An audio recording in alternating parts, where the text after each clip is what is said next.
एक बार एक बूढ़ा ब्राह्मण था। वह हर रोज पीपल सींचने जाता था। जैसे ही वह पीपल सींचने लगता था, उसी समय पीपल के पेड़ में से एक लड़की निकलती और कहती, पिताजी, मैं आपके साथ घर जाऊंगी। यह सुनते सुनते वह बूढ़ा ब्राह्मण दिन प्रतिदिन कमजोर होने लगा।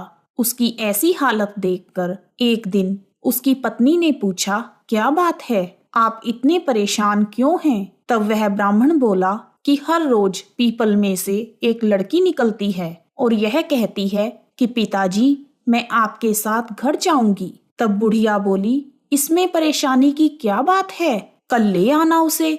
जैसे 6 बेटियां रहती हैं, वैसे 7वीं भी रह लेगी। अगले दिन बूढ़ा ब्राह्मण उस लड़की को घर ले आया। लड़की को घर लाने के बाद वह ब्राह्मण आटा मांगने गया तो उसे पहले दिनों की बजाय आज ज्यादा आटा मिला।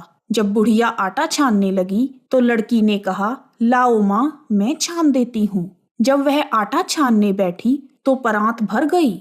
उसके बाद बुढ़िया माँ खाना बनाने के लिए जाने लगी। तब लड़की बोली, माँ, आज खाना मैं बनाऊंगी। पर बुढ़िया ने कहा, तेरे हाथ जल जाएंगे बेटा, ना, तू नहीं बनाएगी। पर लड़की नहीं मानी और वह रसोई में खाना बनाने चली गई। उसने तरह तरह के व्यंजन बनाए और उस दिन पूरे परिवार ने पेट भरकर खाना खाया।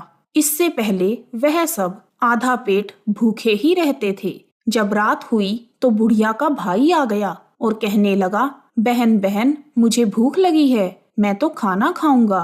तब बुढ़िया परेशान हो गई कि अब खाना कहाँ से आएगा। तब लड़की ने पूछा, माँ, क्या बात है? तब बुढ़िया माँ बोली, तेरा मामा आया है और कह रहा है कि मुझे भूख लगी है, मुझे रोटी खानी है। लेकिन हम सब ने तो रोटी खा ली है, अब उसके लिए मैं रोटियां कहाँ से लाऊंगी? लड़की ने कहा, माँ, तुम चिंता ना करो, मामा के लिए रोटी मैं बना दूंगी। और वह रसोई में चली गई। उसने अपने मामा के लिए 36 व्यंजन बनाए और मामा ने खुशी खुशी भर पेट खाना खाया और कहा, मैंने इतना स्वादिष्ट खाना पहले कभी नहीं खाया।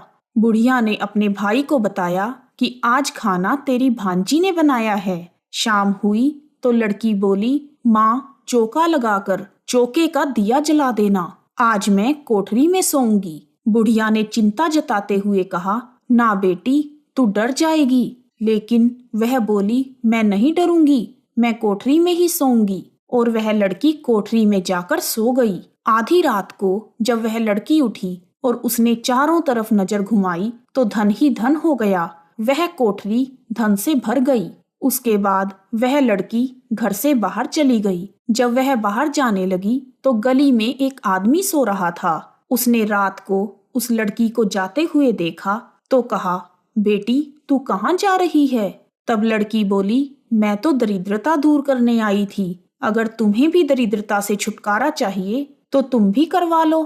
तब उस लड़की ने उस आदमी के घर की तरफ देखा और उसका घर भी धन धान्य से भर गया। सुबह होते ही जब बुढ़िया उठी तो वह कोठरी में लड़की को देखने गई, पर उसे लड़की नहीं मिली। वह चिंतित हो गई और वह उसे ढूंढने लगी। तब गली में बैठे हुए उस आदमी ने बताया कि वह लड़की कोई और नहीं, साक्षात लक्ष्मी माता थी, जो तुम्हारे साथ साथ मेरी दरिद्रता भी दूर कर गई। हे लक्ष्मी माता, जैसे आपने उस बूढ़े ब्राह्मण तथा उस गली वाले आदमी पर कृपा की, वैसे ही हम सब पर भी अपनी कृपा बनाए रखना और धन धान्य सुख समृद्धि प्रदान करना। जय माँ लक्ष्मी, जय विष्णु भगवान।